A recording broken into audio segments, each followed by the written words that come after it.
Hello and welcome to the podcast Agents of Impact. I am your host Akash Mishra. Today on Agents of Impact, I am thrilled to welcome a very special guest, Oleh Mykytyn. Ole leads Hey, growth. Ole leads growth at Redtag, a Salesforce System Integrator firm where he oversees marketing, sales, pre-sales, and alliances. With over 9 years in the Salesforce ecosystem, Ole brings a unique blend of technical architecture, innovation, and go-to-market strategy. He's not only a Salesforce MVP and Golden Hoodie recipient, but also a passionate community leader and mentor, frequently speaking at global events like TrailblazerDX and Dreamforce. Let's hear his journey of building powerful tools that helps nonprofits, customers, businesses, and change makers across the Salesforce ecosystem, uh, no matter what industry it is, right? To achieve more with Salesforce. So, welcome to the podcast Agents of Impact, Ole. We are so glad to have you. thank you so much, Akash. It's a pleasure being here as a great leader. I was a trailblazer, same as me. You're doing a lot as a community, and it's so great to have people like you around. This We're community all is really close to the heart, right? And yeah, whatever we yeah, do, get inspired, we inspire sometimes, but it is most of learning both ways. It is a win-win for all of us. exactly. I got inspired so many great people, many community group leaders. I started my journey was doing a lot of things myself to pay and pass it forward. It's always about receive something and give it back to other people. So this is how I was growing, how I was learning, and this is how I'm still continue learning because this is never end of the journey. Always new stuff coming up, and you can always grow and continue the journey, right? Yeah, that's awesome. Awesome! Yeah. So I'll be asking a few questions, starting with Ole. Looking back, what experiences have you shaped, uh, have most shaped your leadership approach in the tech and Salesforce ecosystem? Oh, it's a good one. I've been as a developer at the beginning, so I've been working with different companies. I was building solutions. Always had the skills of problem solving. I was always looking how to solve the business and like their challenges and how to help them to scale.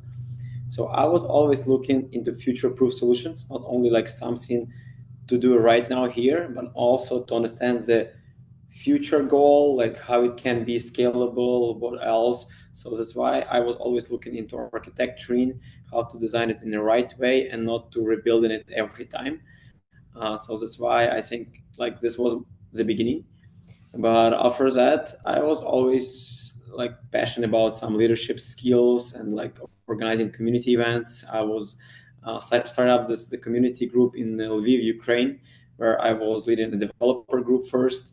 So we've been doing events. I was speaking there, like for a group of like 10 people, and then we've been growing up. Sometimes it was like 50, even 70, I think.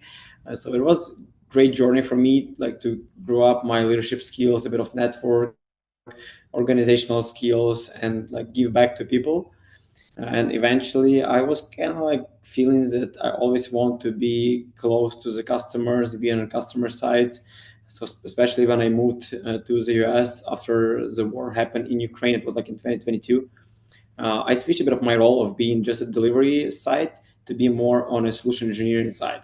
So I was helping our sales team just to build prototypes, to do a discovery sessions, to learn how to do roadmaps for the customers. And after that, I become like more involved into go-to-market strategy. So then I was working closely with sales and marketing teams. And this is basically what I'm doing right now. I'm leading our market sales, pre-sale engineers here in the US, and also helping our company Redtag to establish our go-to-market strategy to make sure we are serving our customers in a most efficient and in the most like needed ways for them. That's amazing. So, as you mentioned, you have worked across both architecture and GTM strategy. How do you see these worlds coming together in the Agent Force movement?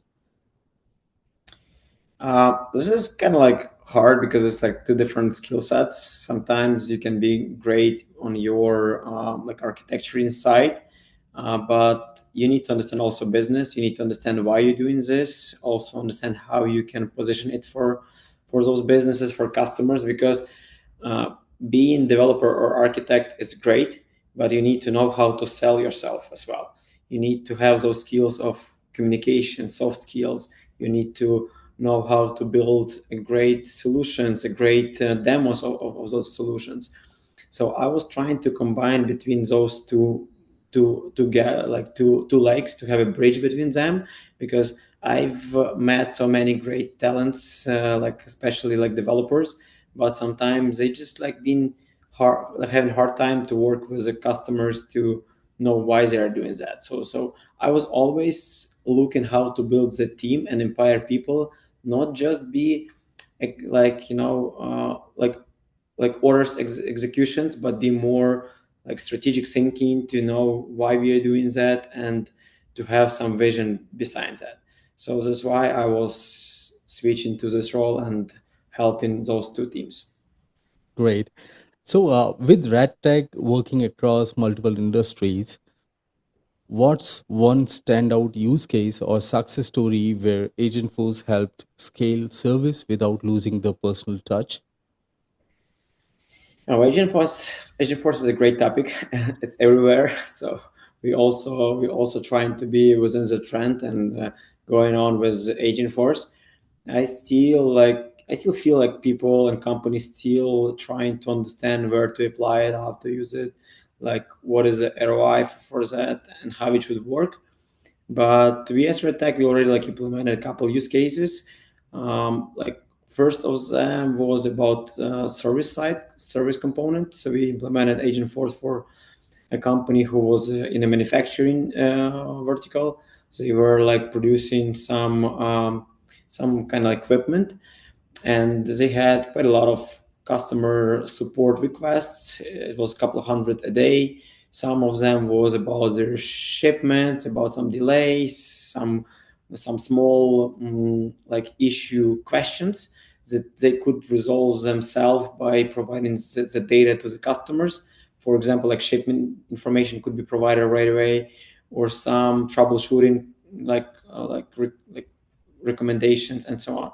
So we implemented service agent on Agent Force, and it helps to resolve some first tier cases, and to increase self closure ratio, like for like maybe 20-30%, if I'm not mistaken. And I think was one of the use cases. Also, right now, on top of that, we are building field operations agent that helps to do appointment scheduling and have other levels of that support. So I think this was one of the good use cases that we implemented, with combination of data cloud, knowledge base, and a couple of integrations. But we also been working also with a sales agent for SDR, lead qualifications, and so on. So I think a couple different use cases we already like have under our belt. So, with as we see, Salesforce has been heavily investing in the world of AI and agentic AI. It is evolving. So, if you had to give one piece of advice to the customers just starting with Agentforce or generative AI, what would it be? So like I would just say, just get started. It's the most important one, because people talking about it, but then they're not doing it. So just to get started, it's very important. And I believe that like it's not only my words, like everyone talking about it, like who adopt AI faster, they will be stronger and they will get more success in the future, because AI is already here and it will be used everywhere. So you need to know how to use it, how to get leverage in your business, and it can be in every department. It can be in marketing, it can be in sales, it can be in service, it can be in the productions, like everywhere, right?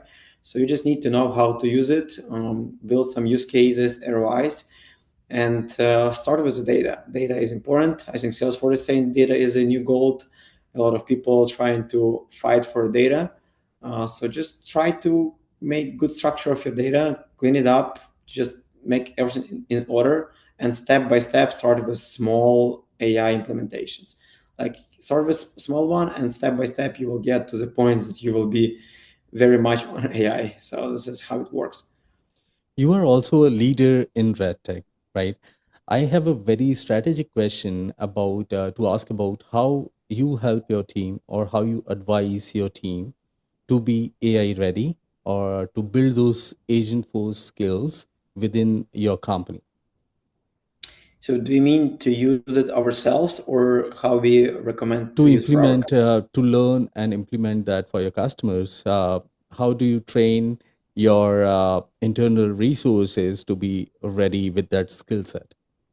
Got it. Good question. So first of all, like we're trying to attend as many conferences, events as possible. Like you've probably seen that there's so much of content of Agentforce and AI overall. You don't need even to pay for that. Just go to resources like Trailhead, Salesforce Plus, like different videos and so on, webinars. So we're doing that, but also we try not to avoid, but also building. You need your practical skills. Sometimes even you don't have use case or customer project right away, you can do like prototyping, right? You can do your own proof of concept. So we're building right now different modules just to test how it works, to play with it, to build some pre-built agents that we can use later on. So we're just trying to get as much skills as possible, just to be very much like knowledgeable about Agentforce and AI over like generally. So I think this is my recommendation. Just do this, like start building. Makes sense. Thank you so much. So, what is the most important leadership lesson you have learned that others building products or teams in the Salesforce space should keep in mind? I would say the main lesson learned was that you always need to inspire, and you always need to invest into your team, like invest into skilling up your team members. This is important. For me, it was a bit of hard also to delegate some work to people, like and so on, because it's always hard. You need to show how to do it, you need to train, but at the end of the day, you are investing into your people, into your teams, and then they becomes more powerful. They know the industries, the work, and so on. So then you can achieve much more later on. So I'm always saying that without people, we cannot build something strong and something good. So inspire, help to grow, and show by your example, and invest into to them. So this would be my advice. That's great. Uh, so we are on to the last question that I have, right? And I usually ask that with every guest who joins our podcast. So my question is, uh, what is the meaning of a meaningful impact? How do you personally define meaningful impact? And how does that influence the way you lead your organization at Red Tech? This is a nice one and a hard one. It's always hard to measure impact, right? Because sometimes you doing a couple things, you meet someone, you do another thing somewhere, and you don't know like which touch point like brought you to this point. So sometimes it's hard to measure, especially for example with the marketing. It's hard because you're doing some PR, like you like doing some activities, but it's not 100% correct what you are measuring. It's my point. But still you need to measure it. So anyway, you need to measure, right? So what we're trying to measure from our company, if we are talking about our customers, we're always trying to be focused on their growth and their optimization. For example, like if they have service components, they have service centers, how we can optimize the service center, how they can be more efficient, how they can do case resolution faster, how their clients are happier. So I'm always saying it's not about our customers, it's about their customers, how we serve their customers. So we basically try to measure a couple things. If it's about sales component, marketing components, it's more about growth. Sometimes our customers sharing some information with us under NDA, how much it helps them to grow. Sometimes if you work as a service centers, I'm also like asking, what is your report? What is your KPIs? How it helped you? How it's grown? And with that in mind, it helps us to be more efficient and not only do some implementation, but make sure that this implementation is adopted and that this implementation drives some success. But it's always easy to say and, and hard to do, but we're trying to do that.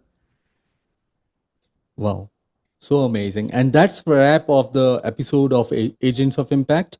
Huge thanks to Oleh Mykytyn for sharing his insights and how he thinks leaders should inherit the skills into today's world of growing tech.